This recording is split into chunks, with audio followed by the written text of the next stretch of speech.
Hello. Let's make some boot cuffs from start to finish today. When we're finished, we'll have one medium-sized boot cuff. First, we'll start by casting on some thick and quick yarn. You can substitute number 6 bulky weight yarn in this pattern. We'll pull about 22 inches, I'm just guessing here, but every stitch we want to cast on, we'll pull an inch of yarn out from the ball to do our long tail cast on. At that point, we're going to make a slip knot, wrapping it around our hand, pulling the yarn through, making a little loop, and that loop will go onto one of our knitting needles. We're using circular knitting needles here. These are 16-inch, number 13 knitting needle. That's a US number. Millimeters are 9. So our slip knot counts as that first stitch. We'll cast on 22 stitches. So 1, 2, 3, 4.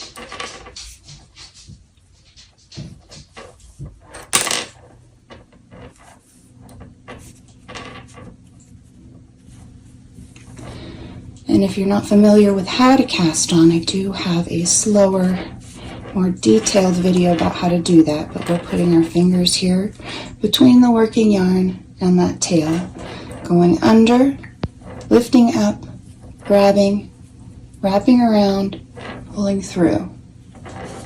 2, 4, 6, 8, 9,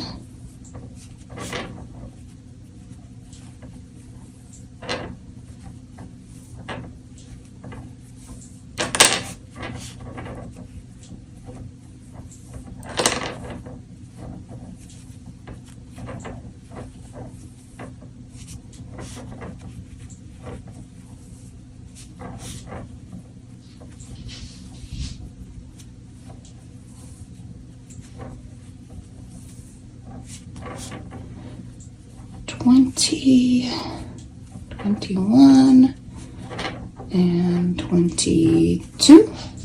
And just double check. 2, 4, 6, 8, 10, 12, 14, 16, 18, 20, 22. That's the number of stitches we want to cast on here. Next, we'll add a stitch marker to keep track of the beginning and the end of our rounds. I have just an old ring here that I use because these thick needles are too big for a standard stitch marker. So what we'll do is loosen all these stitches so that they fit all the way around these 16-inch needles. And that first round here with the cast on is going to be a little tight. Don't worry, it will be easier to work once we get that first a row of knit purl stitches, completed.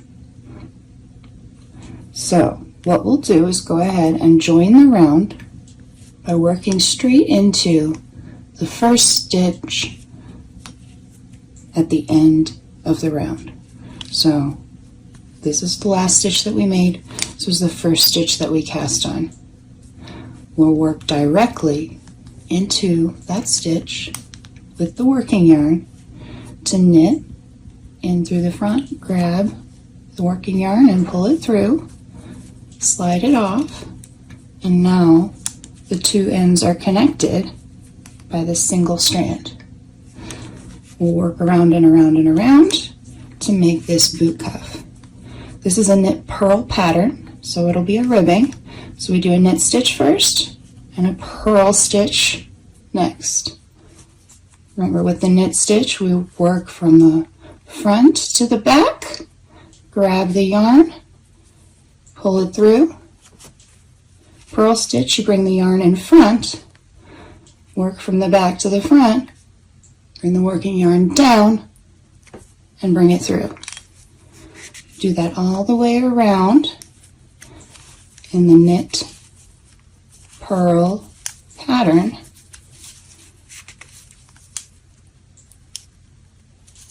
to finish out the row or round.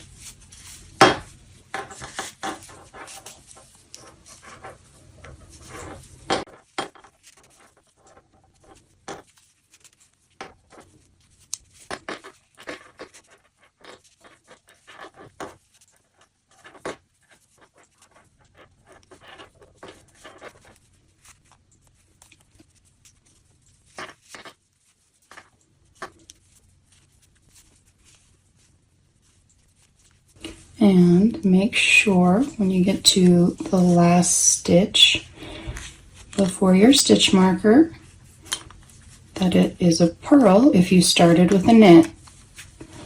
That ensures that you've been following that pattern correctly. So we've got a purl here, our stitch marker. We'll slide that over,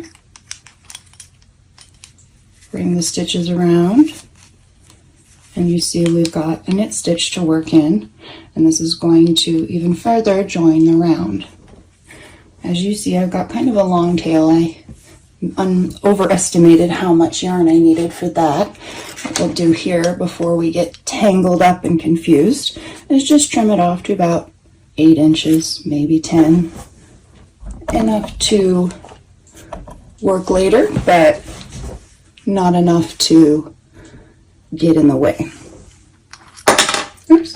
Put that stitch marker back on, and we'll go ahead and work that second round in the exact same way as we did before. So knit, purl, knit, purl, all the way around. I'll fast forward that for you because we're going to do this exact same move for 14 rounds. So just watch along or pause and knit along, but we will knit and purl for 14 rounds now.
All right, let's do a row count check before we keep going. We're supposed to have 14 rows. So to count that, we're going to count the stitches. I don't like doing this first column because it gets confusing. Let's start with this right here. We won't count this first part where the cast on was, so this will be 1, 2, 3, 4, 5, 6, 7, 8, 9, 10, 11, 12. Couple more to go.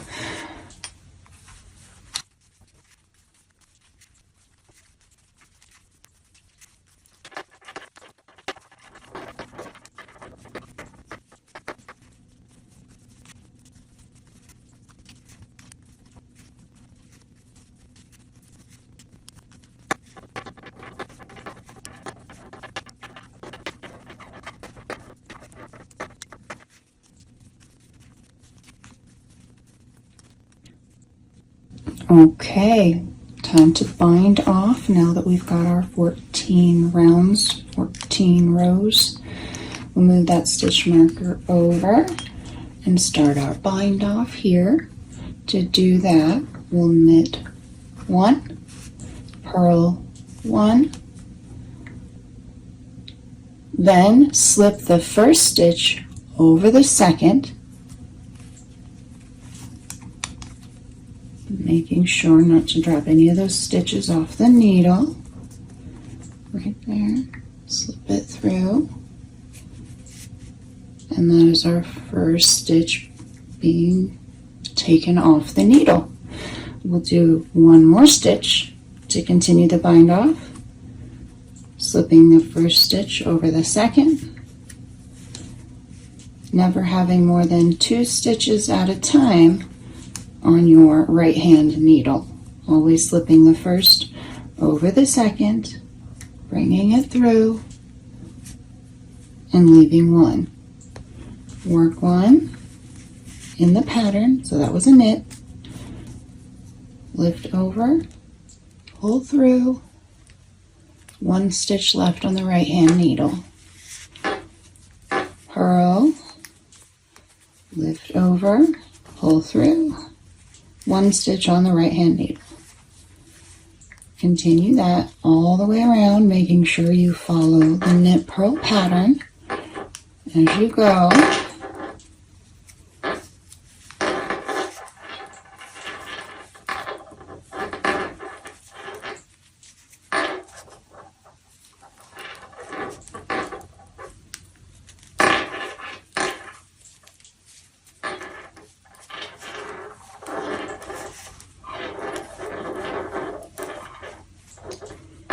You'll notice as you do this, the cord here starts becoming free from the stitches, and that is exactly what is supposed to be happening.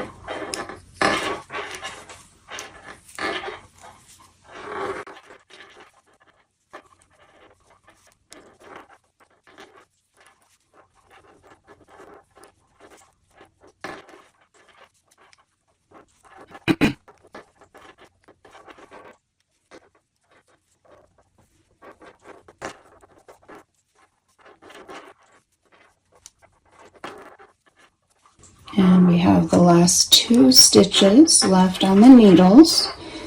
So we'll purl that last stitch. The left needle's now free. Lift and pull through, and you only have 1 stitch left to free the yarn and fasten the stitch. We'll take our scissors, cutting about an 8 or 10 inch tail, and the yarn is free. Next, don't just take the needle out of the stitch, slide the yarn through. That will take it both off the needles and fasten it so nothing comes undone. Now stretch it out a bit. You're done with your knitting needles. Stretch it out a bit. This is kind of a baby blocking. It's not really a full blocking, but just to make your stitches a little bit more even. And then we'll go ahead and get rid of these 2 loose ends. To get rid of those loose ends, we're going to need a darning needle, sometimes called a tapestry needle, and you'll need one with a very big eye for this very chunky yarn. You'll take one of the ends, we'll start with that last end that we made on the bind off, putting it onto that needle, thread it through the eye,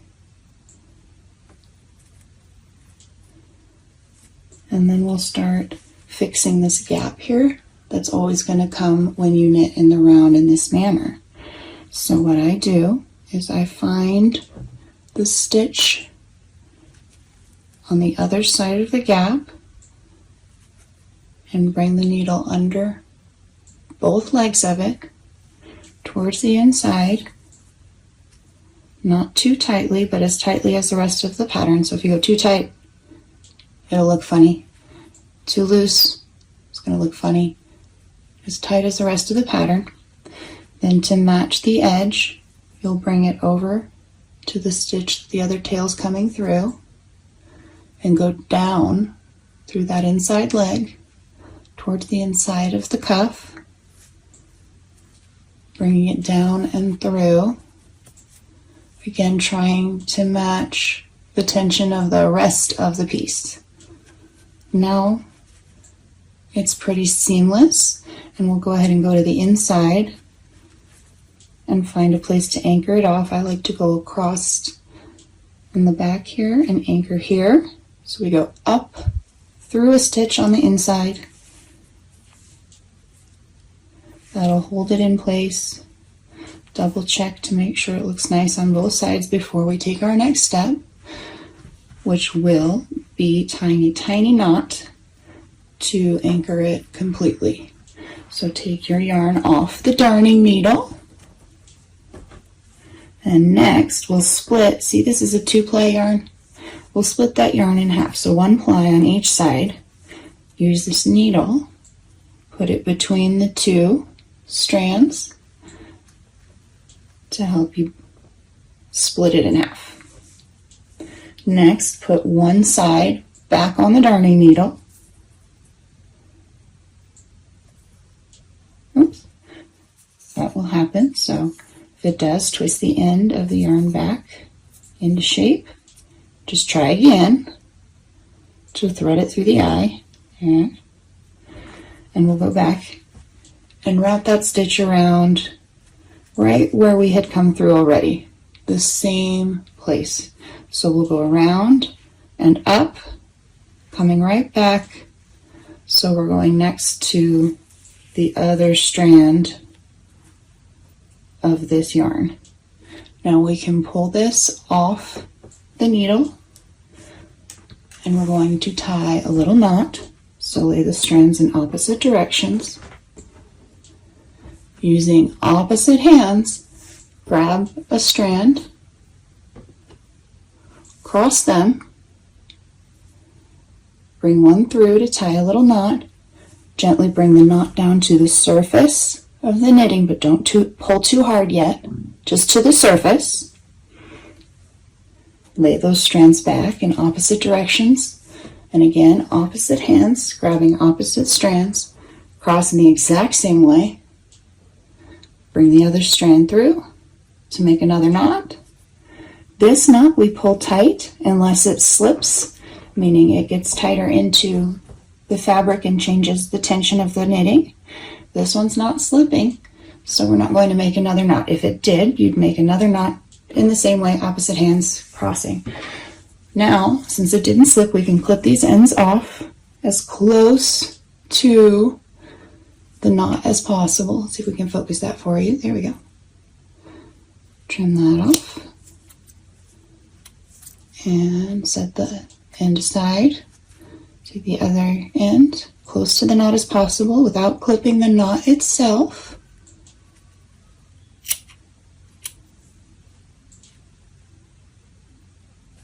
And then we can stretch it, and the knot is going to hide itself in the fabric. And you've cleaned up that little wobbly edge. Let's turn it over, do the other side.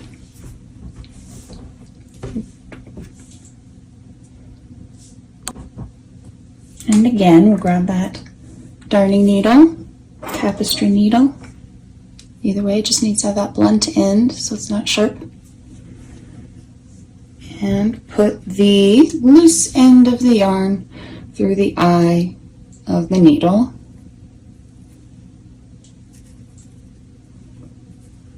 We will fix this edge as well, which is not terribly perfect, but once we're done, it will look a lot better. So to match the pattern here, we'll bring it up and around, down through a stitch in the back here, just like that.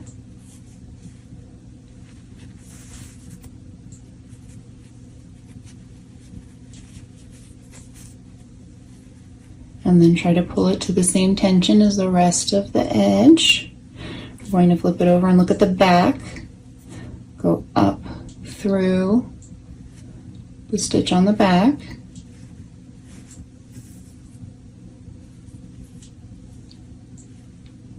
Turn it around again. Bring it down through this bit. We're going to cover that slip knot now by going right behind it, right behind the slip knot into the stitch just below. Sew that through. Now the slip knot hides and it's all pretty and even on the front. We'll turn it over and anchor it in with a little knot like before. So we'll pick a stitch to hook to. This one is pretty good, so we'll go up, through, and not too tight, just as tight as the rest of the tension. Take the yarn off that needle and we'll split it in half again.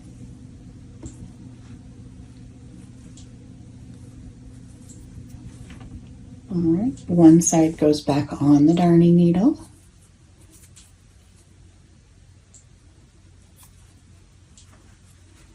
Back to the stitch, up and through, making sure to come out right exactly next to the other half of the yarn. Lie it down. You can tie your knot now by laying the two ends in opposite directions. And in the same way as before, opposite strands grabbed with opposite hands, cross, through, tie the knot just down to the surface of the knitting, not too tight on the first knot. Lay it out, switch hands, opposite strands, cross, through. This one we pull tight. If it slips, stop pulling and tie another knot. If it's tight like this, you don't need to tie another knot. We'll move to scissors and trimming those last two ends away. So right next to the knot, but not cutting the knot. 1, 2, and we're free. As you can see, it's going to need a tiny bit of blocking, but you don't even have to run this through the machine or use wet blocking. Stretch it really well,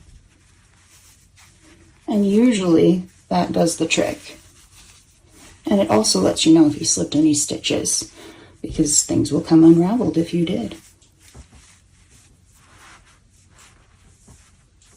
Okay, so that is how you make a boot cuff. You'll have a nice little pair if you make 2, and you can wear them with your favorite boots or gift them to your favorite person. And don't forget, you can get this pattern for free on my website in 3 different sizes, small, medium, and large, over at PurlsAndPixels.com, P-U-R-L-S and Pixels.com. I hope you learned something fun today, and happy knitting!